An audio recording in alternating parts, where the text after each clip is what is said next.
What's up, y'all? Welcome back to the BlkPrint episode. What is it, 44? 44? Damn. 44? 43. 43, wow. 43. Close. Feels like 44. This is a 44 feeling episode. It's a 43 though. J5 who was the 43rd president? Was it Bush? Yeah? Shout out to Bush. No? Well, I mean, recession is coming up. I'm telling you, in the hindsight, Bush ain't that bad.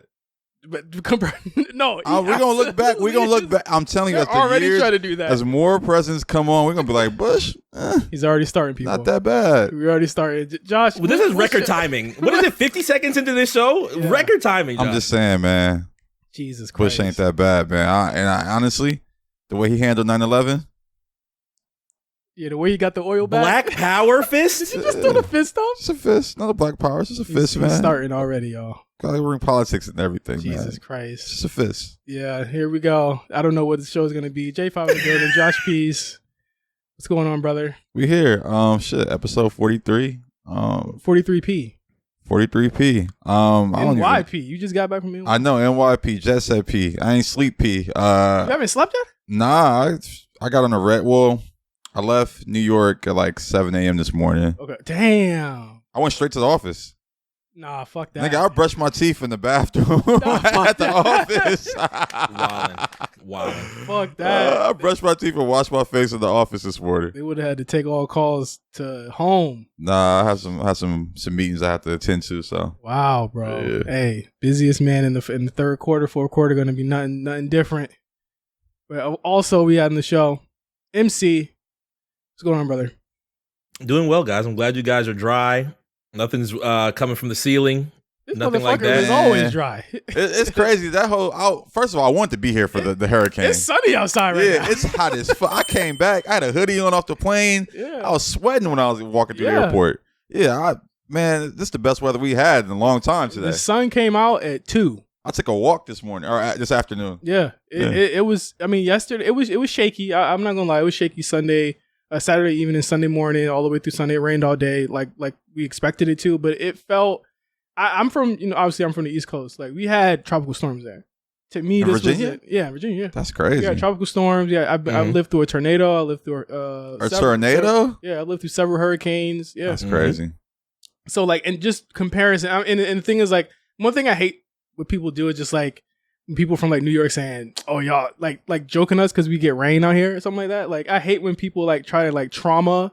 Like my weather trauma is better Hey than man, yours. y'all can have it. Yeah, 75 and sunny. That's why I live here, baby. Exactly. Like I'm like, what does that do for you to say that? Oh, that ain't no rain. Y'all gonna be alright. I'm just like, no. Actually, we're not built for that shit out here. Like, did you take it serious? Did you go stock up at the grocery store? I oh my god! I did. Yeah. But I mean, I don't. But that's that marketing, man. They got you. It's not marketing. It's fear mongering. It's not fear mongering. Don't do this already, bro. Bro, like, I've lived through it. I've lived through stuff like this, bro. I ain't go front. Leading up to it, I'm like, they capping. They some going on. They had to boost the California economy real quick. They like, yeah, they capping. What did you read today? I didn't read anything, but I just saw leading up to it. I'm like, it was so much like. It's a tropical storm, Category 5, hurricane, tsunami. Make sure you have everything. I didn't listen to nothing happened. Listen, I already knew that it wasn't going to be a hurricane hitting here. I just know that I know what it's like in my neighborhood and like in my own complex when it rains a lot. You know what I'm saying? Like our internet starts fucking up. We can't take the dogs out because it's a fucking moat. It was a fucking moat in my front yard today or yesterday. Like, so that made you stock up? No, because I got water, not like milk. Like what's no, I don't know. I just saw grocery stores empty today. I don't know why. That's what I'm saying. Niggas went crazy. They had a bunch of canned goods and shit. Okay, man, we got it. the shelves were empty. You didn't need any gas today? Oh shit! The shelves were literally empty. Did you see that? Nah. I was trying to figure out what was going on out here. I was like, yo, like what? Erewhon. It's expensive canned goods. Erewhon was empty? Bro, shelves were empty. I'm just glad I could bring a little bit of my culture to some of y'all as I get a little bit closer to your culture. You know what I'm saying? Just a couple days, just a little weekend. Appreciate it, man. Appreciate it. I mean, you were in New York, so like it was pretty chill out there. Yeah, New York was nothing. There was nothing going on there. It was honestly, great weather. It was hot. I spent my morning in the park because they wouldn't let me check into my hotel early. Made a rookie mistake and didn't get my room for 2 nights instead of one.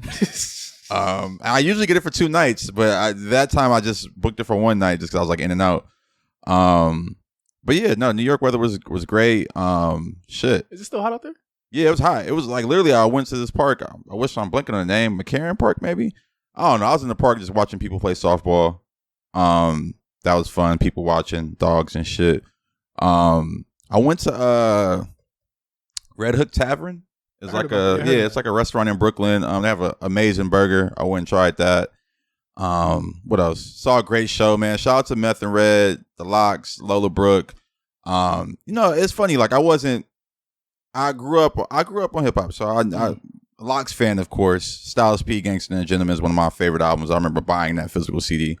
Meth and Red, definitely fans of them, just what they bring to the culture. I was never a big fan of their music, but then watching them perform, I'm like, oh, like they got some hits. Like I noticed. I always felt like Redman was really popular in the West Coast.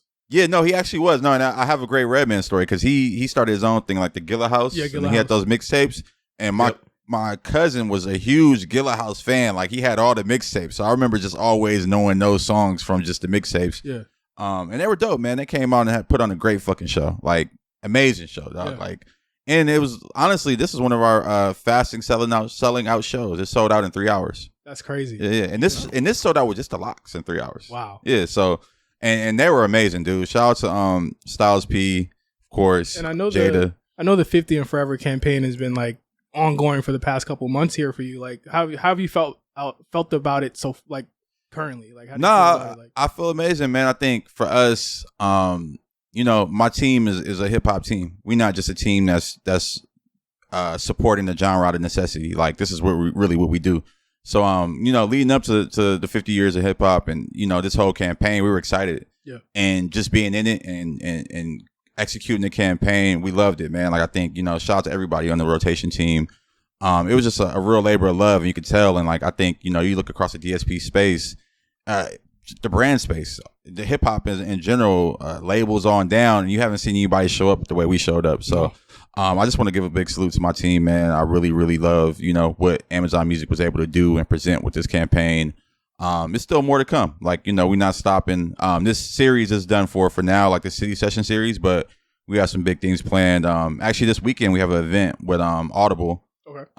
We're doing something with Audible and DJ Drama on Fairfax in Los Angeles. So if you're in the area, please come check it out. I'll be talking on the panel, so I'm excited. Dope. Yeah. Again, Amazon Music, the momentum you guys have carried this year, unheard of. Like, I don't see Apple doing it. I don't see Spotify doing it. I mean, all the way from Juneteenth all the way, onward is just something every single week. That shit's crazy. And even before Juneteenth, this kicked off really with Dreamville, and what we did there with that team. Shout out to the whole Dreamville team. And then it went into Strength of a Woman, which was Mary J. Blige's festival in Atlanta. Shout out to that whole team. And, we just keeping the momentum going, man. I think, like I said before, like this isn't just something we're doing out of necessity. Like we really love the genre. So it's like we were excited about this. And like any moment we felt we can kind of bring this campaign to life, we found it and we did it. So shout out to the team. Fire. So, well, while you were out jet setting, I was on bed rest all last week. Oh man. How you feeling? The big sir. I'm like 80%. I'm not gonna lie. I feel like I'm mad at my doctor. Oh no! What's your doctor do? I feel like I'm mad at my doctor because they didn't warn me just how the recovery process would be. Like they said, "Oh, you'll be fine by like Tuesday, Wednesday."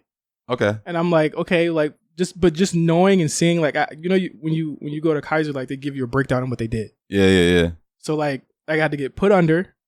I had a breathing tube in my mouth. They had to put the balloon in my nose and blow it up to like make my ear blow up. Then they had to actually like laser out some like skin in my ear. Oh shit! Widen my ear, my actual inner ear. Oh wow! So I'm like, does it look different? You have headphones on. I can't see. I mean, no, you can't see it. You can't see it. But like, I feel like my ear doesn't like feel like it's underwater anymore. You feel like you can hear better? Like, I can't say I feel like I can hear better, but I definitely feel better, like more comfort. Like when I was like just talking and like when I would talk all the time, like my ear would pop all the time. Damn. Like that shit was uncomfortable. So like now I'm like, yo, y'all really like live like this? Like the way that I'm living right now, like your ear doesn't pop all the time. Like it's just crazy. But when I got up from the anesthesia, I felt like I was literally about to fucking vomit. Like, because they had the tube down your throat. Yeah, because they had to put the tube they had to put the tube in because they had to go in through my nose. So they said, like the doctor said, well, your body since you were unconscious, your body couldn't react to the fact that you had something in your Oh shit! So now it's trying to like it was trying to post react. Yeah, it was trying to be like, yo, what the fuck is going on? So I'm like, cool. Shit. I didn't have a voice for 2 days because your Paul, your throat gets irritated when you have, and I was under for 2.5 hours. Damn. With that in there. And so like for the past week I've had a pain and like I feel like I had strep throat, but I don't have strep throat. And I've been coughing up. Sorry, skip past 10 seconds. I've been coughing up bloody mucus. Oh no. For the past week, and I'm like, bro, nobody told me that this was going to be happening. Yeah, if I'd have coughed up blood, I'd have been right back at the doctor. Like, yo, what's going on? So I'm like, you see this? I'm like, what the fuck is going on? Like, so that's been like my ear is fucking fine. It's just recovering from that. So I hit up my doctor. I did hit him up. Yeah. Took him 2 days to respond. He was just like, oh, what's happening? It's not actually like your throat. It's like, he said it's something like the back of my nose. It's not actually in here. Oh, shit. It's like up here. And it's like, it's just healing right now. Oh, it's like a scab kind of healing. It's like the blood residue. Exactly. So I have a constant taste of blood in my mouth. Ugh. And it's been like this for 7 days. Tasting pennies, iron. Yeah. Basically. So basically they said, eat a lot of, I got Jolly Ranchers. They eat a lot of hard candies. Get some like cough drops with benzoatine or whatever in it that numbs your throat, so I can't feel it. So I've been on that for the past couple of days. It hasn't been fun, but chilling out was good. I was cool. I was not able to do AMP last week. Well, he was on there in spirit. Yeah. My voice was completely gone. Yeah, I was like, even when you were talking, I'm like, damn, bro, you giving it a lot, man. Shit. Great episode too, by the way. Yes. Man, shout out to me and Mark for holding it down. Shout out to our guest Will Foster. Who got his Cash Cobain My Everything plaque the next day. Yeah. Our influence. We didn't even talk about that. That was a big record too. Oh, it is. I didn't know that it was called Slutty Drill, and I got to do a post. Sexy drill. Sexy drill. Sexy drill sounds. He gave it the slutty name. Mark gave it the slutty name. Obviously, Horn Man. I mean, it is horny ass music. William was like, Will was like, you mean sexy drill? Nah, he was like, yeah, you got it right. It's sexy drill. Yeah. But it was a great episode, man. I think, what he's been doing with just his artists and coming from the Midwest to New York and making it in the big city, it's inspiring, man. And that's what we do the BlkPrint for. So shout out to Will. If you haven't listened to the replay or if you're not a member of our Patreon, make sure you go subscribe. Check that out for real. One of our best episodes this year. Mm-hmm. And I say that about all of them, but this one for sure is just hearing the story. Again, I felt like Carmi in the freezer.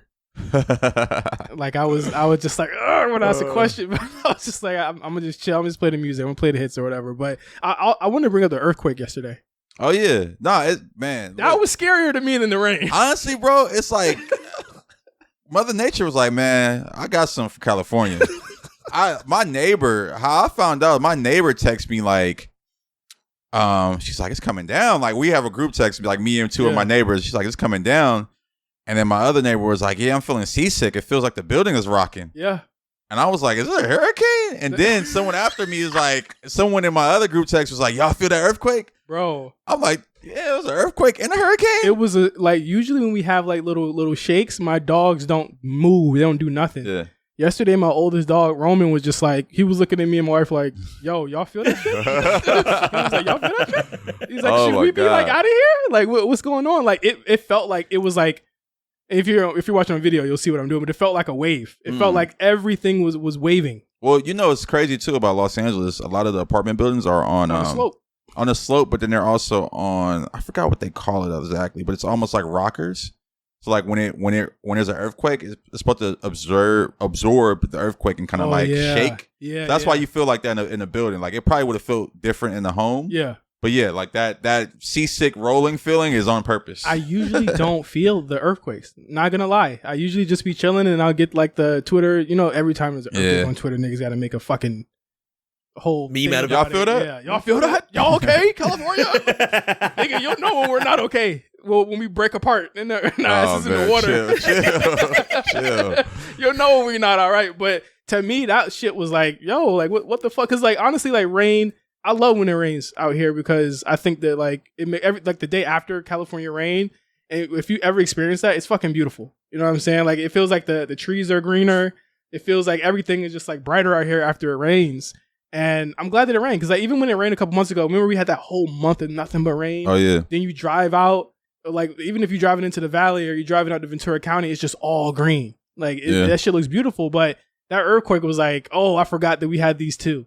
Man, Like, don't forget about that shit. that together with the whole fear mongering. Well, that wasn't no fear monger. I mean, no, I'm just saying like the combination of all that shit that happened over the weekend. Yeah. It's kind of crazy, man. It's Yeah. like I don't know what's going on in the world. But was that controlled? Was that the earthquake? Honestly, machine? no, that wasn't the earthquake machine. I don't think they have it. Honestly, So they got the. I they mean, got the weather because they do. All right, we ain't gonna get into it.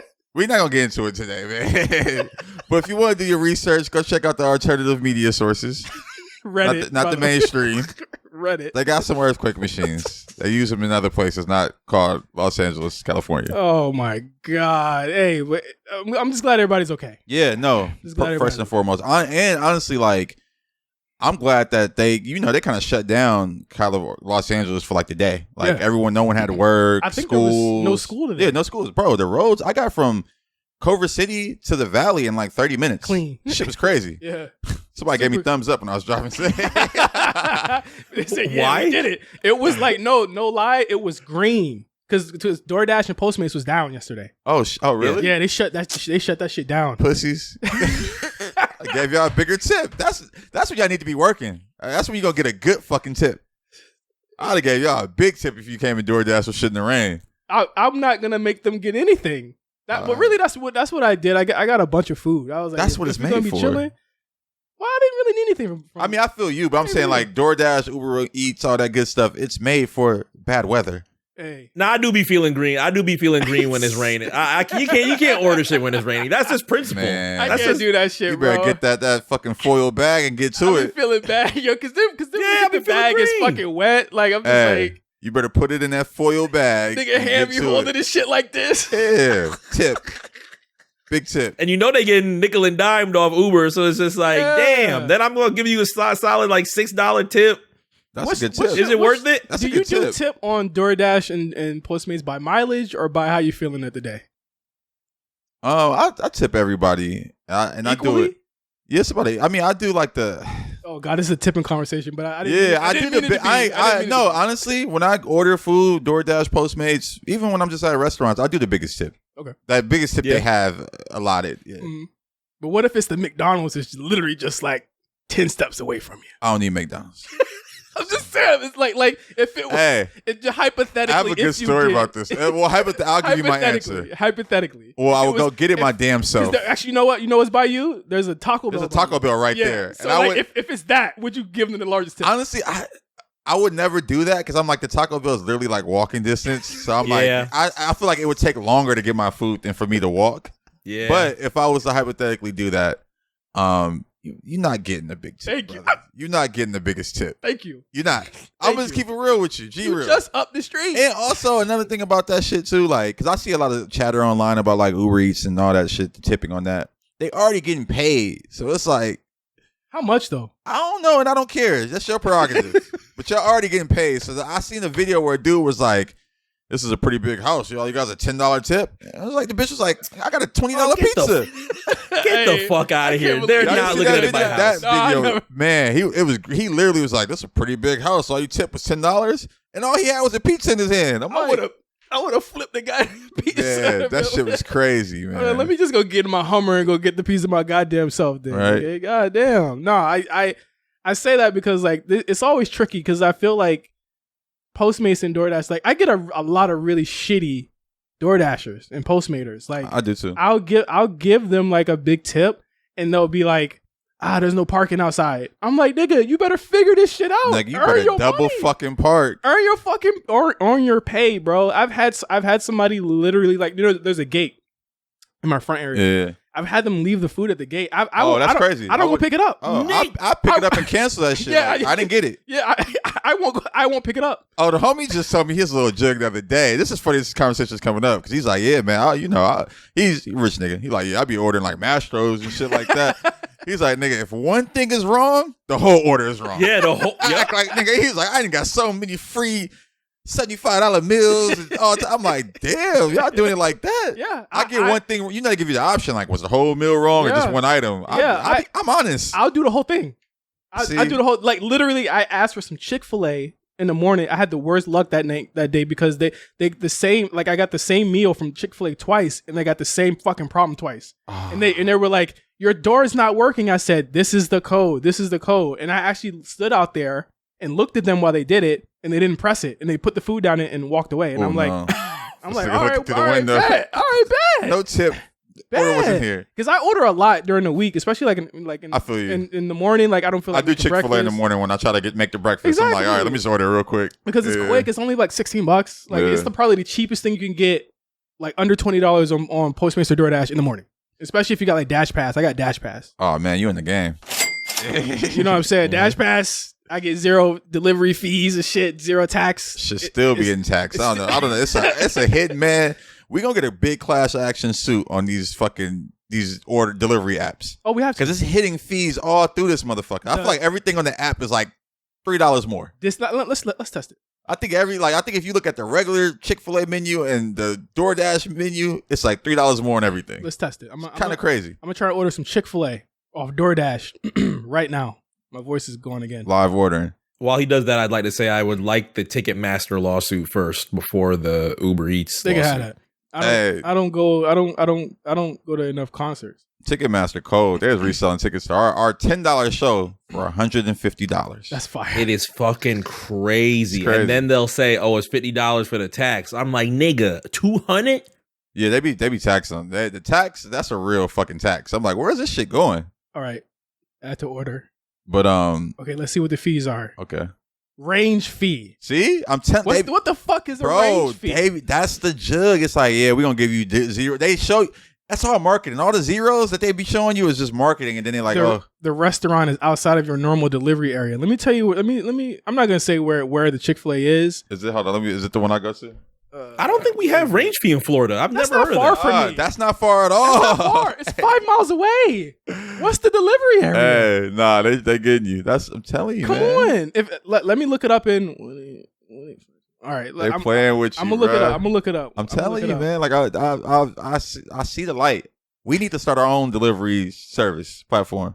Nigga Eats. I knew it was gonna have nigga in it. I fucking knew it was gonna have nigga in it. Honestly, I knew it was gonna have. It'd be restaurants. I was literally about to say nigga something. It'd be real nigga restaurants that don't be on these motherfuckers. R&R. Like I'm telling you, when I was in Miami, I was so mad because I went to my favorite restaurant in Miami is La Sandwicheria. Yeah, and it's not on any of the apps. So like it's probably on a specific app. It's not on any app. I have all of them. I went to every single one. It's not on any app. Oh. So literally, and they're open till 4 a.m. It's like the best thing in the world. How is this outside of my delivery That's area? crazy. That's wild. How is this outside of my delivery area? That's wild. Mark, can you see it? Nah, I can't see it. 16 minutes. I am interested though. What's your sandwich or reorder? Oh, come on. Well, I always get the croissant. Croissants? Okay. Always. The croissant is the cheat code. I remember, man, I was there. Last time I was there like 5 in the morning, like right before they closed damn near. And I seen them bringing in the croissants for the next day because you know they close for like an hour. Yeah. I'm like, oh, shit, they deliver them. Saw the croissant delivery coming in. Had the little grease stain on some of the boxes. I'm like, yeah, those are fresh. It's too much, man. Like, we really do need to like go to the government and go talk to somebody about this shit. Yeah. I've been watching this show called Telemarketers. Oh, yeah. I went. Does the latest episode came out? Yes, came out last night. I'm watching that tonight. Oh, I can't wait. Have you seen this, Mark? Oh no, no, don't watch it. You need to finish The Wire. Yeah. So don't even worry about this shit. Don't even worry about whatever the fuck we talking about. This is for season 2's coming. Season 2 is going to be started very soon. You haven't started season 2's coming soon. You haven't started season 2? Hey, speaking I haven't started season 2 yet. R.I.P. Cephas Jones. Is that his name? Yeah, Cephas Jones. Yeah, Ron Cephas Jones. Yeah. I was so scared because he looks like Bubbles a little Bubbles, bit. yes. I had to Google. I'm like, is this Bubbles? But it's not Bubbles. I didn't want to be. This is you. I didn't want to be wrong. He's in Paid in Full. He's in Paid in Full. Uncle Ice. I didn't want to be wrong, so I went to the replies and I was like, this ain't Bubbles, is it? Bro, I literally saw. I was like, nah, Bubbles. And I looked. I'm like, nah, it's Uncle Ice. Which then I was kind of like, hating ass nigga. Got no money. Hating ass. I hate that I identify with the character so much. I'm like, hating ass nigga. Yeah, that's what you get. I almost looked at him wrong, like, should I really be saying R.I.P. to this? That's how I felt too. But he actually is an amazing actor. Yeah, he was in This Is Us. Mm-hmm. He was in something else that I watched. I was like, oh, he's one of the ones. So R.I.P. Not shout out. Great actor. Yeah, he died way young too. Very young man too. Like not like young man, but like he died young. So it's like it's crazy. But Telemarketers. If you guys haven't seen it, it is a show about one of the biggest telemarketing scams of all time. It's produced by Jody Hill, Danny McBride, and the I forgot the brother's name, but it's like this kid who dropped out of school, started working at a telemarketing agency, and then he starts to realize that like, have you guys ever gotten the calls where it's like, hey, I'm calling from the Fraternal Order of Police and want to know if you want to make a donation on behalf of dead officers all around. I'll be hanging up, cursing out. I'm like, why would I ever donate to these cops? Y'all take me off your list. And the way that they have described, or in the show they've described this is one of the biggest pyramid schemes I've ever seen in my life. Well, the thing about this too is I'm glad they made a documentary about this because I just know a bunch of people who've worked in like telemarketing situations. Like that was like one of the easiest jobs to get out of high school. Like that was one of my like, not even my fallbacks, but just like, if I ain't got shit going on, bro, I'm gonna get a job here. It paid $12 an hour. You could work any hours that you wanted. You could say, I want to work from 8 to 12. You could do that shit. Yeah. Like, you could literally do that right out of high school. And that's how the main character of this gets involved. Him and one of his coworkers, Peter Pespis. Yeah, who low-key, when they make the live-action series on this, Danny McBride should play him. He really should. He's an amazing guy, amazing character. A functional crackhead. Real crack, though. Like heroin and crack and cocaine, like real crack. But he's smart as fuck. Like the crack, he actually showed, there's a scene in the first episode where he does the heroin, goes to work, and kills it. It gets a sale. Yeah, like he's like the top seller. He's like the man. The heroin helped me get here. In the second episode, Josh, there's a nigga who does the same fucking thing. Bro, well, I mean, shit. They were like, that was their thing. They went and hired people who they knew were just not of the right ilk. Bro, like he was nodding off making sales one time. I was dying. Like, yo, how does he even continue this? That shows you how like brain dead the customers are calling are too. Yeah. It's like you got somebody on heroin who's like literally nodding off in the conversation, just picking back up and just at any moment on the script. And then is able to get you to pay $300, in which the company will get $290 of it and the police will get $10 of it. And then you find out all of the schemes that they use. And I'm like, damn, like I never knew any of this stuff, but it turns out that it's like, it's not obviously not helping police at all. And you find out a lot of really, really kind of cruel and really kind of unsettling shit about these companies on it. The second episode though, Josh, incredible. This is one of the most I'm glad you said that because I was a little scared for the second episode because I feel like they had the rise and fall in the first one already. I'm like, damn, what more is there? It's only 3 episodes too. Yeah, it goes deeper into the story with the cliffhanger from the first episode. They pay it off really well in terms of like the guy who is also doing it. The call at the end was very like, it was a good call, but I was just like, this what? Like niggas gonna kill you? Like what? The telemarketers gonna kill you? Because you find out in the second episode how the cops are involved. Okay. That's and I'm glad you mentioned that because I was really curious. I'm like, I don't know how this is functioning and not giving the cops their cut. Like, where are the cops kind of like, I know the cops are getting their cut somewhere. They're not just letting this shit ride in their name. Bro, they actually go talk to the people who kind of put the charities up there. They like the actual people who put the charities through, and they talk to some government officials, all that shit. Yeah, it's getting kickbacks and shit. I could tell. Yeah. I just know how this game go, man. That's why it's crazy. I always want to be a politician, man. I miss my calling, man. I really did. You are in a way. I mean, nah, I ain't in the right way. I know some niggas who's jigging the government the right way. Could you see yourself as President P? Mayor, maybe. I met the mayor, Inglewood Mayor Butts. I saw a lot of myself in him. I don't even want to know what that means. I want to though. Just Google him. Hey, if you're out there, just Google Mayor Butts scandal, anything, just corruption. Right now, he getting sued by the Clippers or somebody. One of them are suing him right now. Let's just say he's the real Clay Davis. Man, he's the real Clay Davis. Just Google him and corruption, Inglewood. You'll see some things and you'll be like, oh shit. Yeah. Josh Pease's Clay Davis would concern me. So I don't know if I want to dig further into this. I think Josh's Clay Davis would actually be, I think we'd all be getting money. If that really? Was the case. I think we'd all be getting money. Yeah, man. Come on. Clay Davis put niggas on. Like some we may getting pop type money or some better money. Nah, you gotta keep fucking watching the show. Like what are you waiting for? I am. I'm going to continue watching it, even though I did see a little bit of a spoiler. I'll just wave hi to whoever spoiled it to me recently. That's nigga spoilers from 20 years ago? No. This nigga went on, I don't give a fuck. This nigga went on a Wire podcast, and me and Cyrus told this nigga not to go on this podcast because they was going to get spoiled. Yeah, it's a Wire podcast. Like, what? But I asked genuinely, please don't spoil this for me. You can't. I'm watching season. Wait, you went on a you were on the podcast like as a guest? Yeah. Yeah. Oh, well, what did you think was gonna happen? Something that I asked for? No. Yeah, why would you even go on it before you finished it? Yeah, like no. Why did they want you as a guest? To do exactly what they did. Yeah, right. To spoil it. They did what they had to do. Well, That's on you. you know, That's I don't on know. you. I don't know when the spoiler comes. I don't know how large of this spoiler is. I'm not even going to talk the spoiler, but just know I'm still going to watch The Wire. Yeah, man. Whatever, you gotta watch man. it. I got a therapy update. Okay. It's been about a month almost. How's About it? 3 weeks, 3 weeks, 3.5 Okay. weeks, 4 Yeah. weeks. It's been going really well.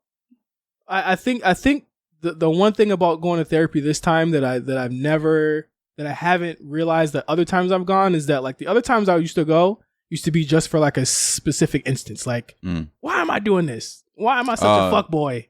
Oh, okay. And then I'll stop, right? Yeah. But this time has been like the whole entirety of my life. And like after every like, because I have therapy literally the hour before we do AMP radio. Oh shit. So like just think about like how I got to get back into like game mode. I'll be like Right? that. So I do therapy in the morning sometimes. So Yeah. I'll do that and then go into like meetings. Oh man. Then I'll be wiping my face. Yeah, bro. Because I literally told my therapist was like, how do you feel after you're done with these sessions? And I'm like, well, I be on the verge of like fucking breaking down. Oh yeah, I'm in tears every time. Yeah, No shame in my game. Yeah, like because I don't, you know, and again, like I'm you know, I'm saying this just not only for y'all but for everybody listening, but because it's like you're opening like a door that it's kind of you keep locked Yeah. very often, and I've noticed that I repress a lot of things, and like that's my big thing is that like I told my therapist I was like I'm a really emotional guy. She was like no you're not because you didn't even because she said you didn't even tell your friends that you were going through anything, and I was like oh man that's right because I told her that I had told you guys that I was doing this. And she was just like, yeah, because you just told me last week that you just told your friends this and you hadn't told them any of that stuff. So you're not really that emotional. Because I was like, oh yeah, I wear my heart on my sleeve. Like I'm a Superman. She was like, no, you're really not. So like, I was like, fuck, she read the shit out of me. You know what I'm saying? Yeah. Like it's kind of twisting all of the things that I thought about myself and like making it kind of clear about the type of person that I am. Not that I'm a bad person, but that I don't talk about my feelings very often. And that's something I'm trying to fix. Do you hear those types of things from your therapist and kind of like get like defensive almost and be like, hey, what do you mean? What do you mean I don't do this? No, because what can I say?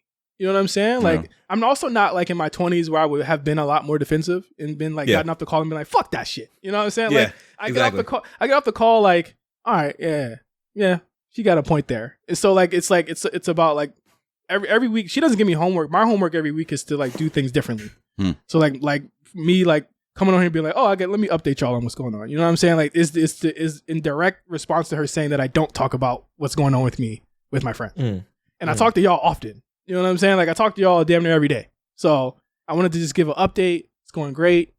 Best decision I made all year. Yeah, no, I mean, I'm glad you made that step. It's just something that just all men need, and just, like, I feel like a lot of people are scared of it. Don't want to. It's taboo in our generation, in our society. Yeah. So, yeah, I'm proud of you, man, for real. Thank you. She said I was being too open. Not too open, but she was like, you're being surprisingly open for like, it was literally my first session, and I was just saying everything because I was just like, because I made a promise to myself, and I made a mission to myself that I have to be open. Yeah. I got to say it all. And then kind of we got to like scale back and see where we're going to go first. You know what I mean? And I've learned a lot of stuff just about how I deal with my family, and, you know, how I'm protective of like my friends and my wife and everything, and how I kind of put that over my own needs sometimes. And how can I, you know, do better? Like, I think another question she asked is like, what do you do to calm yourself or be calm? And I was just like, oh shit, I don't know. And I was like, I really like building model kits and shit. You know what I mean? Like that's my thing. And I hadn't noticed that I hadn't built one in months. Like, you haven't seen a new one. Yeah, I was gonna. I meant to ask during the earthquake. Did anything shake? No. Actually, no, nothing moved. But I was like, I didn't notice that I hadn't made a new one. But I was just like, you know, when I started, when she said that, I started another one. And I was like, oh, that's kind of like my center, my happy place, because the thing that's crazy with me now is like the things that I used to do as a hobby that I love to do.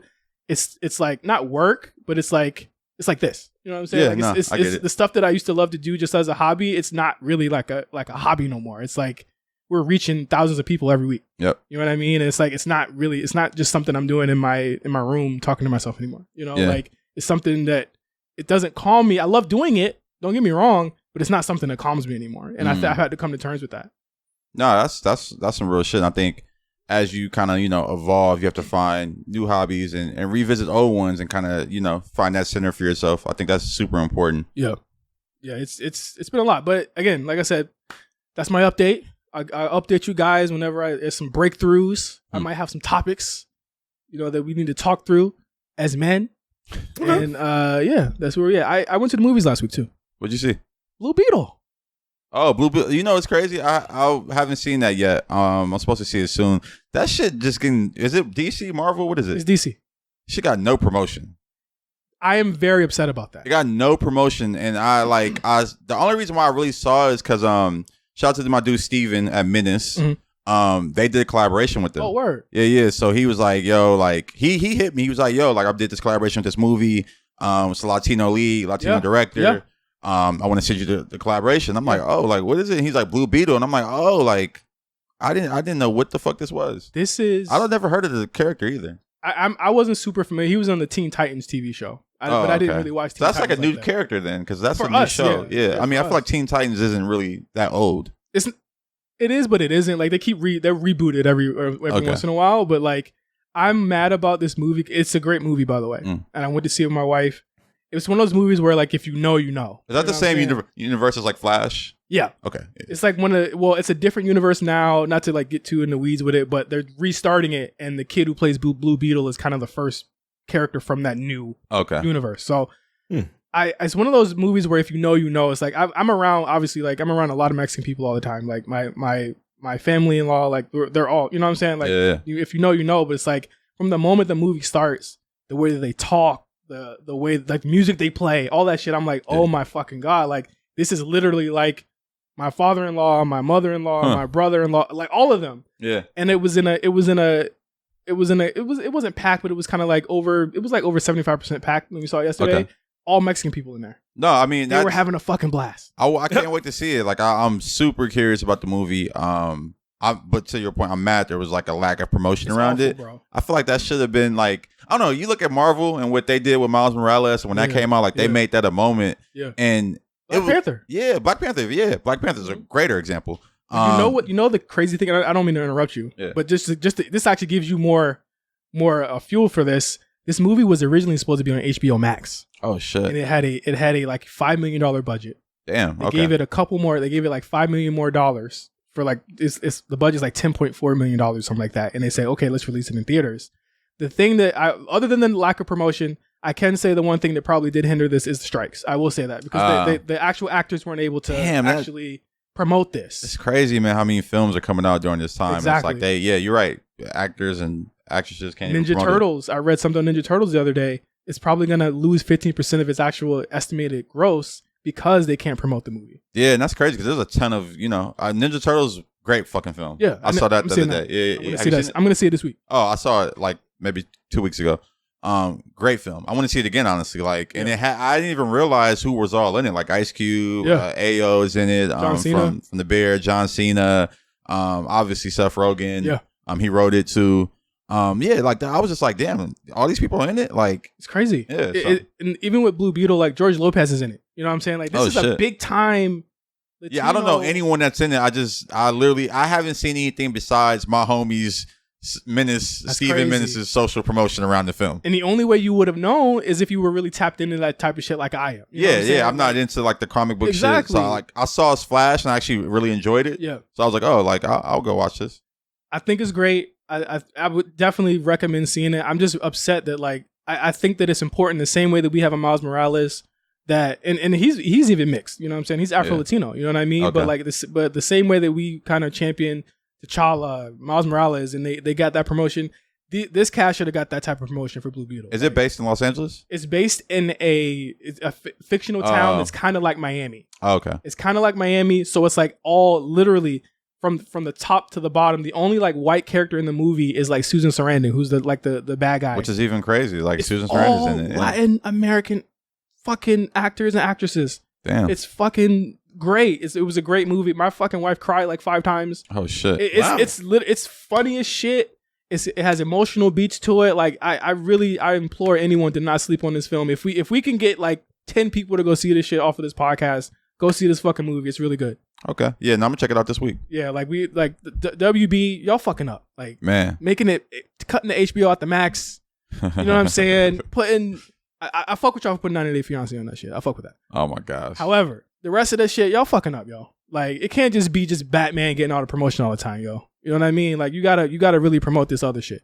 Like, that shit pissed me off. I'm actually like, I was like, what the fuck is this? Like Blue Beetle? And then I looked into it. I'm like, oh shit. And it like, I didn't hear about it. And then when I found out about the Latino cast, I was like, oh, this is why he isn't getting that promotion. Bro, there's a part where they have a needle drop of a Cypress Hill song.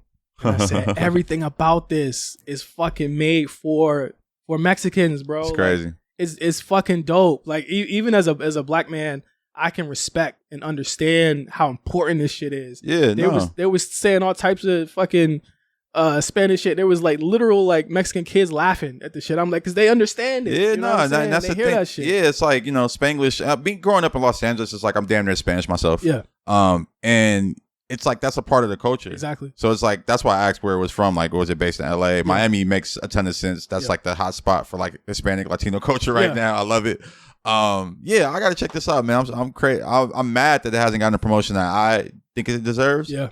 But I've heard some good people champion it, so I'm excited. It beat Barbie last weekend. I mean, 25 million. That's great. 44.6 million, I think, worldwide. So I still haven't seen Barbie yet. Go see that too. You should do a double feature. Yeah. I can't stay up that long, bro. Oh, that's actually maybe it's a Patreon topic. I actually have a really good topic that I want to discuss. We'll talk about B-sides. Yeah. Let's do it on B-sides. I want to. Really? Me too. Huh. Oh wow. Yeah, okay. Make sure you guys subscribe. Okay, we got B-side might be jam packed this week. B-sides pop it. Yeah, we got to give y'all a little bit more. I heard y'all was complaining about. It was mad as shit. We heard the complaints. Sorry, folks. We were tired that day, though. Tired to be honest. We was tired that day. We was like, just throw the one with me. I'll see what I got this week. Yeah, shout out to Starbucks for the sponsorship. Our bad, bro. We see the comments. We see the comments every single week. But on a somber note, I want to say R.I.P. to Magoo. Man, like that. I hate to get somber like that. I know. We gotta have a section of the show where we just do R.I.P. Yeah, which is sad. But it feels like every single 2 weeks we're doing this. But Magoo, what can I say? When I worked at GameStop, Magoo brought his family there. Oh shit! And he bought them all games for, I think it was a birthday or something. It was like his son or something, and a bunch of his friends. He bought them all games. That's tight. That's tight. I thought, and again, like, I didn't want to ask for like an autograph or anything, but I was like, yo, like you're a fucking legend. You know what I'm saying? Yeah. Like, he was always super nice. You would always see him at the mall. You'd always see him just random places. I've heard people say he was hanging out at the golf course or some shit one day. Like, he just seemed like somebody who was always laid low, not too much into a lot of different shit, but super, super talented guy. The bird is the word is a fucking moment in Virginia history. Period. Yeah. Nah, man. That one hit me in the chest. It's crazy. Before Blackground re-released all of the their catalog, I went out and bought the first two Timbaland and Magoo albums, the only two. Yeah. Just because I was like, I need these. Like, they're not anywhere on streaming. I have cassettes of both of them still wrapped in the plastic. Wow.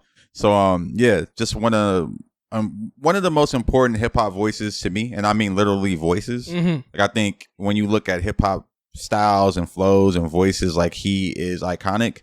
And I just, I'm glad that, in his passing, he's getting the respect that he deserves. Absolutely. In his living, I feel like he wasn't given that respect. But he's just always been someone I've just been like admired for that fact and that point. Just he has an amazing rap voice, amazing rap style. Timbaland gave him amazing beats. They have amazing songs. Yeah. Like, people don't understand. Like, Now Drop, the Timbaland Magoo Big Fat Man Scoop. Yep. That is a Los Angeles classic. The clown. Tommy the Clown. Like, that's a Los Angeles dance classic. Yeah. Like, you play that anywhere, you're gonna get people heel toeing, Harlem shaking. Pin dropping, crumping, crumping, like that's like a staple. Like, they used to play that in all the parties, and like, I don't think people realize just how much his music permeated around Los Angeles and just my era of growing up. So, and again, it's crazy how that connects, because it's like that was big over here in California. That whole fucking all those albums were huge in Virginia. And to your point, like, he didn't get the respect that he deserved, but I feel like it's almost like he was on the shoulder of giants. You know what I'm saying? Mm-hmm. Like, he had to, it was competing with, not competing, but like he was next to Timbaland, Aaliyah, Genuine. Yeah. That whole sound, just to be a part of that, I know he felt fucking, you know what I'm saying, honored to be a part of that. But it's like, if you haven't heard anything from him, go back and listen to some of those old Timbaland and Magoo records, because it wasn't just Timbaland on there rapping. You know what I'm saying? It was Magoo going 30, 40 bars. Magoo was the rapper. Like, yes. I mean, man, I remember just a real quick story. I'll never forget Casey, when I was managing him, Casey Veggies, he did a freestyle for DJ Booth. Okay. And it was over Indian Flute, that beat. Oh shit. I promise you, this is probably one of Casey's best verses ever recorded. ever. Archie Davis recorded it. We did it in Dom Kenny's studio on top of Fairfax. It was a moment. If you have the Arrogant Veggies Carrots book, it's a photo of that moment in the book. Oh shit. The next morning, Archie lost the files. Oh no. I swear, we were so hyped when he did the freestyle, and like we were just playing that shit back over and over again. How did he lose the files? I have no idea. We know to this day it's a mystery. He probably accidentally deleted it, didn't know. She got overwrote. I mean, he's not a fucking he's not an engineer. So it's like I couldn't even be mad at him. And it was a freestyle over like it was a freestyle, so it's like we couldn't really be that mad at the situation. Man. But yeah, that's like when Cole taped over Martin leaving Detroit with an episode of Good Times. Remember when he left? That's that. In case you not remember any of it, in case you not remember a line, it's like, let me just see if I can recreate the magic. Yeah, it was that night was so magical. It was like you couldn't even recreate that, man. Like I just remember just being like hyped hearing that shit. Speaking of burning out and hoping they delete their files forever. Oh man, Bobbi Althoff. Oh man, burning out. Man. Bad. Record timing. We had a conversation about not her in particular, but really just the whole conversation of hip hop journalism a month ago. A month ago. I just want to say, man, Elliot Wilson, you was right. You was right. You was going on your rant. You was tripping a little bit, but you was right. Hey, man, I tweeted the other day too. People didn't really get it, but I'm like, Elliot was right. Yeah, you know what I'm so proud of for myself? I didn't tap into anything she did. I didn't either. I only saw like little clips on the internet just in passing. Yeah. But I never watched the full Drake. I never watched the Yachty interview. I never even watched the Funny Marco thing. I just saw clips of it. So by the time the Drake had deleted it, I was like, oh shit, I missed the Tiger one. I was like, the Tiger one was kind of like, I'm like, damn, you were already a Tiger? Yeah. I'm like, shit. I didn't go from Drake to Yachty to Tiger. It's kind of crazy. Tiger has amazing marketing, just savviness. Longevity. He's everywhere. Yeah. Longevity, bro. It's crazy. That nigga's been around, okay? Yeah. So you didn't watch the Offset clip? I watched clips. I just literally he didn't actually do an interview though. I think he did. Oh, he did? Yeah, I don't know if it came out yet or what, but yeah, I think he did. Because they was doing something over a drama or whatever the fuck the song he got, Gossip. Or so it's funny because Offset's career right now is funny. He not to say doing anything. So that kid who did the video, the 10-minute video. Flip have you ever seen this concept before? Yes, I have. He does that all the time. He's actually amazing. I saw him do one on 2C one time. I did it. I said, yeah, I did it. I watched a couple of this. I flipped it. I said, fuck it.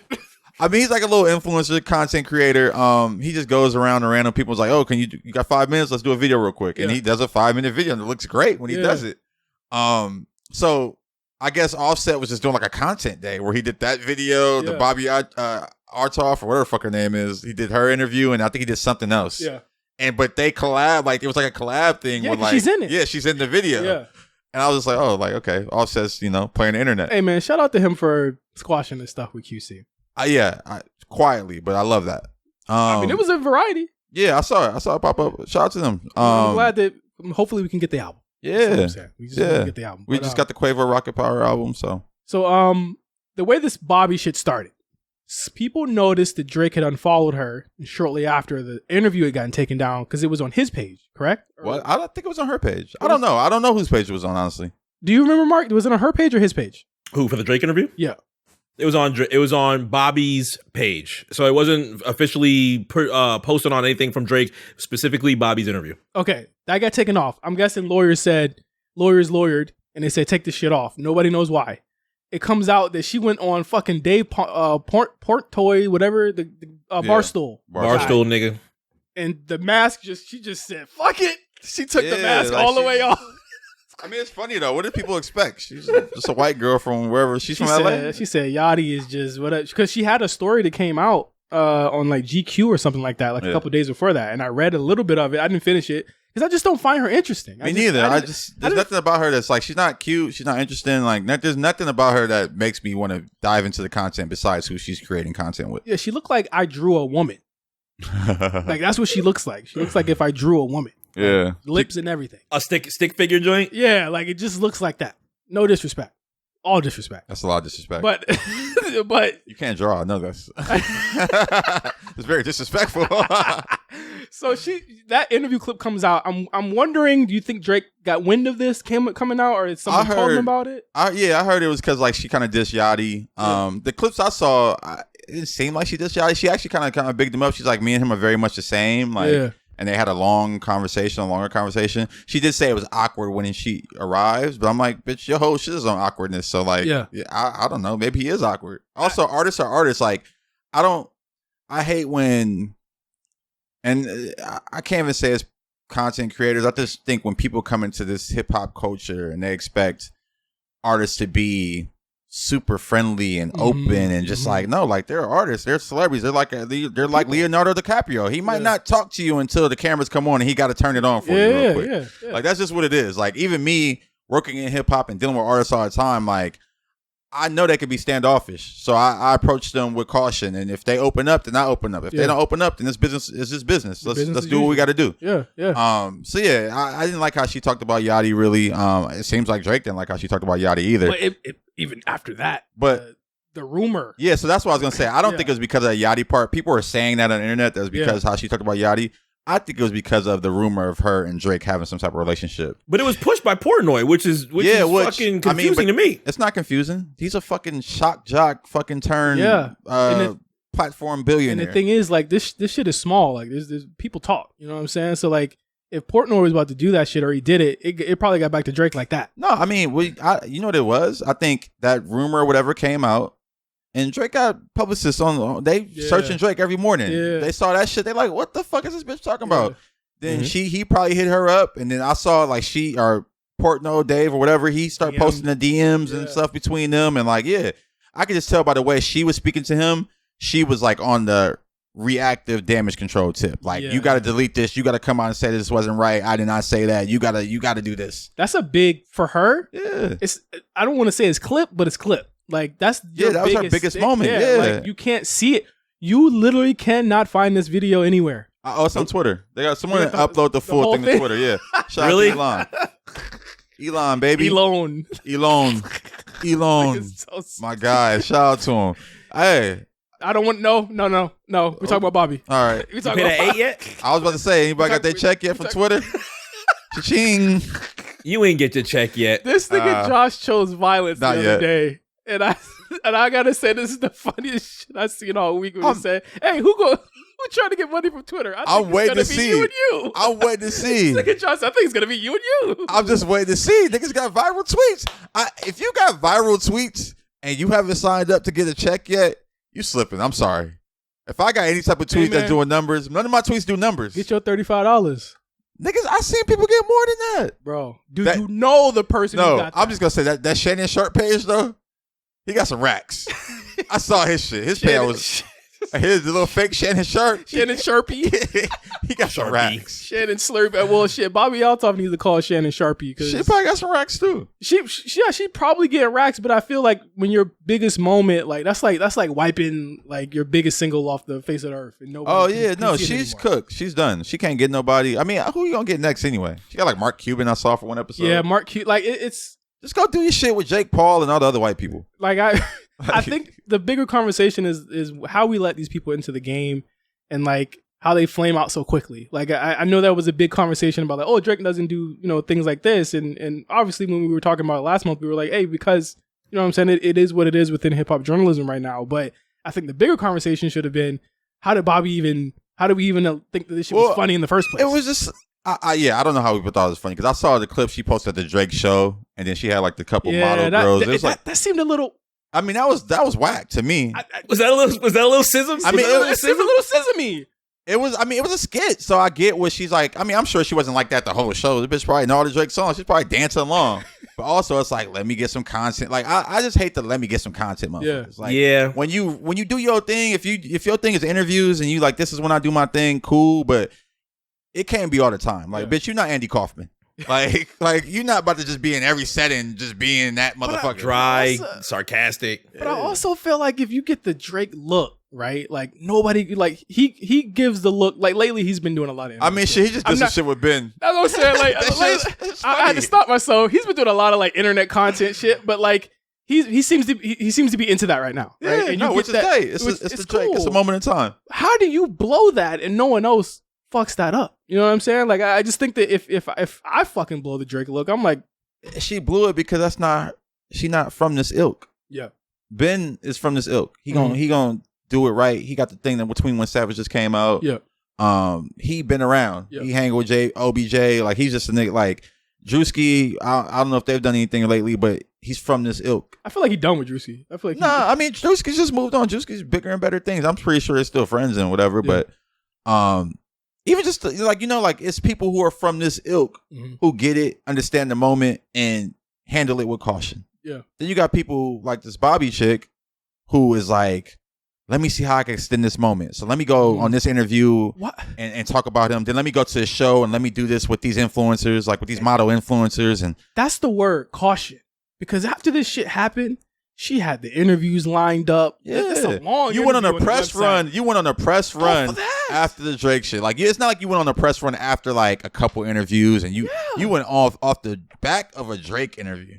It's crazy. What was she in? Cosmo? What was she do? Cosmo? I can't remember. It was like Cosmo or so, I think it's the same article that I'm talking about. It was long as shit. It was just like I didn't particularly like the way it was written either, but it was like it was just so much stuff coming out about her at once, and just like I shouldn't know this much about you this early. That's also, WME. Oh yeah, I don't know who's in y'all talent department. How do they blow this? Maybe you need to call Josh Pease to help y'all out. Maybe you just need to hire me and J5 and help us out. But we need to have some type of relationship. Josh, we would be really good agents. Yeah, I mean, come on, man. I'm a really good manager, really good agent, really good marketer. I know the value I can bring to WME and what they're doing right now. I just don't want to wear a suit every day. They're the ones that gotta wear a suit. I mean, I don't know what the other agents do. I'm coming into the game. I'm not wearing no suit. I'm coming comfortable. Really good agents. I think so. But oh, that was low. Yeah, turn it up. There we go. But I think that the word caution is perfect there because there was no caution that was put into anything that she did after the fact. And it was like, she did a podcast with a comedian and the comedian just completely levels her ass. Like he completely reveals the whole charade. Well, I mean, because again, they talk. They, obviously they had conversations before to set it up and all that stuff. And like, they have a repertoire. Yeah. I think he's done her thing before or something. They've done content together before. Yeah. I think he did her. They're actually going to have a live show soon. Together again? Their first live event is in LA in end of September or October. It's too much. So the person that they're doing it together? Why?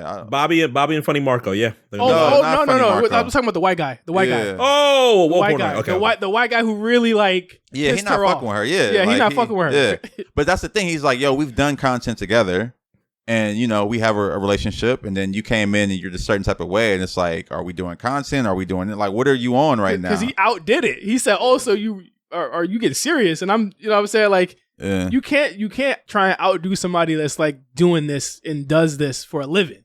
Somebody get Funny Marco a job, man. He need to stop hanging out with this white bitch. Do you think Funny Marco is funny? Not really. I have a friend that said like she was like John with him like in person one day, and she's like she killed him off. And she's not even a comedian type. I mean, she's funny as fuck. She should be a comedian. No, but she's just a little bad bitch out here. She was like, yeah, that nigga wasn't ready for me. Because the thing is that what. I think there's only a couple people that can do that disaffected, kind of not caring comedian thing. Zach Galifianakis with the Between Two Ferns shit is pretty funny. I'm not. But it has like an expiry. Like, it has a expiration date. That shit is not funny to me, honestly. Yeah. Like Funny Marco's never really been funny to me. Honestly. Yeah. Like I seen something he did with Sexy Red where he was like trying to take the money from her. Like that was probably funny because it's like you're doing action, but it's just never really been like that. Like, I don't know. That's not my humor. I need somebody on Sexy Red's team to step in and be like, put her in better positions sometimes. What you mean? No, Sexy Red killing it. I mean, like interview wise. I'm not talking about like any of the other stuff. I thought the Funny Marco shit wasn't a good look. I thought the Yachty shit really. I didn't watch the. Why you didn't think the Funny Marco was a good look? Because I felt like I don't. I haven't watched it yet. And again, like it's just my perception. Of it. Like I don't like that. It seemed as though it was like it was at the expense of like who she really is as a person. You know what I'm saying? Like, and she seems like fun and really cool and really open about who she is. I felt like with that, it was like they're making fun of her, like making her look dumb, and that's what I felt like. In the same way that I felt like the Yachty interview kind of like she gave him some real shit that people could have really talked about, and they didn't really want to do that. Well, my thing is, who thought I saw the clip of the Yachty thing? I should have edited that out. Yeah, because they should have edited that out. But then also, like, was Yachty gonna take that topic and expound on it? Why he asked that question? Like, I mean, I see what he was trying to ask. She took it there. She took it like, and it's not to say that in a bad way. Yeah. She gave her answer, which is a really real. It's a real answer. Was the real answer. Yeah. But he was looking for it. And he's like, "What's the craziest thing you've been in?" He expected her to say some. I peed on the roof or some shit. I was at a party, and then I had to pistol whip a girl. Wait, Mark, what did you say? Yeah. I've been gangbang. He's saying some easy shit. I don't know. Oh no, I like Sexy Red. I like the energy she brings to the game right now, yo. Like, I love Sexy Red. I love what she stands for. It's a great point. Maybe she needs to be a little more curated in the interviews she does and shit like that. Not saying she need to do serious interviews. I just feel like less is more. You know what I'm saying? You're right. I feel like less is more. Let the music speak for itself. We're in this day and age, man, where it's like, we see Drake doing skits. Yeah. Is less is more? She can do skits. I mean, I'm just saying, like, mad at that. It's an interesting time right now for hip hop and artists, and how to break them. I think you're absolutely right to that degree, though. I'm still trying to wrap my head around what I want from a new artist, right? But I also, to your point, don't want a lot. Like I think I mentioned this shit last night on the live stream. Hip hop is in a phase right now where our artists are oversharing. I know too much. Like back in the day, I didn't know as much as I know about an artist, and now it's like even like and back in my day, but even an artist like Travis Scott, you don't know much about him. You don't see much about him. It would be nice if he did one interview a year, though. It would be nice, but I don't need it because he can do no interviews and still do numbers. Oh, absolutely would not care. But I think that like think about like XXL time, Source times, all those times. 50 Cent would do like maybe 2 interviews a year. Yeah, 50 Cent's a little. I mean, yeah, but also I'm just comparing. But even those interviews was very like nigga, surface level. Surface level. He's putting on, he was saying wild shit in those interviews. Like, I don't know if I really need it. Like, even like a Cole, like people were like, Cole, Kendrick, we need interviews. Like, do I really need? I feel like Kendrick. He tell us everything that's going on in his mind on the album. And that's when you need it. That is the perfect shit that I need. I need it to just be in the music. Yeah. I don't know if I need a lot of. And honestly, if it is an interview, that's cool. But like, I feel like nowadays you get artists that just like wake up and it's like, oh, I just took a shit. Oh, I like carbone for dinner tonight, and it's like, bruh, like I don't need to know none of that shit. Yeah, like it's one of my amazing artists. I'm not gonna say no names. There's a very talented up and coming R&B artist. He has so many fucking tweets about nothing. He goes viral for him sometimes. Like, it's just like, bro, you talking about pop culture, other artists, bullshit that's in the news. It's like, you're talented. Your music is amazing. You have an amazing voice, but I can't even get past all your dumbass tweets. I swear. I'm like, I just can't get past them. Yeah. I'm like, who you talking about, Ne-Yo? I wish. He said he's not gonna name names.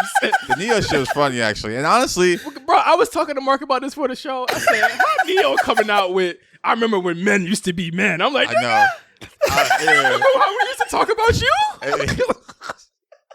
Do you remember what we said about you? I thought the funniest part about the Ne-Yo thing, who was he talking to? Was it Gloria Velez? I'm like, what? Then he said, I'm sorry. Then he said, you know what? Never mind. I'm not sorry. Hey, honestly, I wasn't mad at that. It's like, nigga, my people's sorry. I ain't sorry. Well, here's the thing. That's cool. But I remember what Pimp C said about Ne-Yo back in the day. I do too. I hope you're not coming out. I know you're not He-Man, nigga. Hey, man. Ne-Yo. Josh, come on. I don't agree or disagree. Josh, but I did. Ne-Yo. The whole time I was thinking like, Ne-Yo? Like I think about the picture when he like on his chest. Yes, that's what Pimp C talk about. Look like he's eating a pork chop sandwich with no hands. That's Come nasty. on. But man, point being, Come on, man. I said Ne-Yo. oversharing. You remember when men used to be men? Come on, man. You wrote Irreplaceable, my brother. Come on. I'm gonna move the mic. Oversharing. So it's not Ne-Yo. It's what you say. Not It Ne-Yo. absolutely is Ne-Yo, because I don't give a fuck about what he's saying. It's the vessel of the message that's saying it. Nigga, it's Ne-Yo.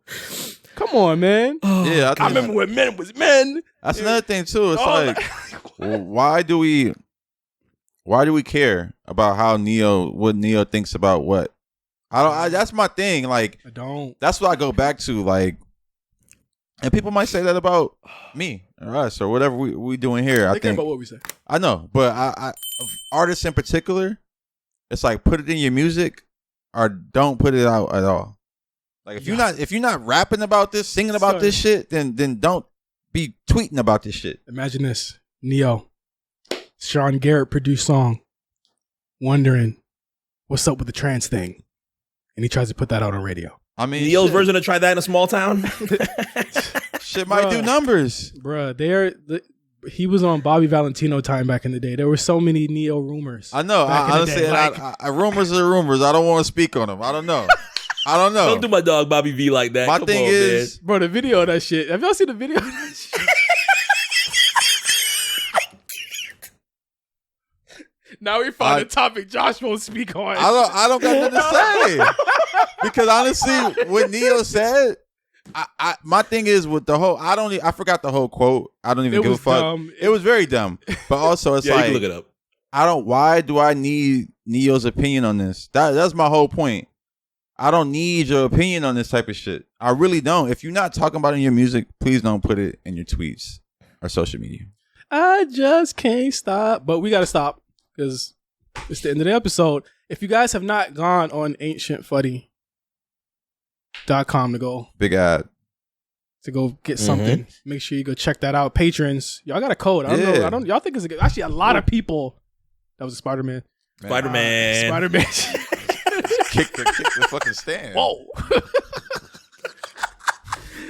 Make sure you go check out all of the stuff up there. I got to swing back around because the shirt, I didn't know the shirts were just of great quality. They don't hang on my neck. Oh, man. Pause. Love to hear it. They don't hang. This is my first time putting it on. I said, man, Josh made a superior product. Come on, man. It was a great collar. It's a great collar. Like shirts nowadays, I don't like a lot of t-shirts that companies pull out because they hang after one wash. Absolutely. That I've shit noticed. is awful. Supreme, I'm gonna fuck with the tees this year, but after one wash in my shit, you can see my chest. Man, after one wash. Man, I got the young boy tee. I haven't even busted out the plastic yet. I don't know what the quality is gonna look like. I don't know because they switched the tees, right? They were using American Apparel, then they switched to something else. I don't know, but make sure you check that out, please support my brother. AncientFunny.com. You know what I'm log in to get the 10%. I swear I crack up every time I see the 10%. Oh yeah, 10% off. Don't forget to subscribe to the mailing list. Look at Josh, Shopify Josh. You know, Patreon get a special discount too. You might be able to combine them. I don't think you can actually. Don't quote me on that. Yeah, I don't think you can. Yeah. I don't think you can. But yo, make sure you check us out on AMP this week. It's going to be another playlist episode. I don't know what the topic's going to be yet. We'll figure that out before Wednesday. Recession, Jeezy, Throwblacks will be out. It's coming. We got a special guest on that as well. A+ is going to join us for that show. Yes, it's going to be funny as fuck. I can't wait. Because this is the first time all four of us have done like a show. I was just looking at the Def Jam book, and they have like recession era Jeezy photos in there with the black flag. The black flag with the vest. The vest. Yeah. I'm telling you, when I talk about that, this is when Jeezy was like, I'm a serious rapper. It was the last ride, Jeezy. Yeah. Undertaker, the last ride. Oh shit! But yo, thank you guys for listening. For Josh and MC, I'm J5. We'll see you guys on B-Sides this week. Peace.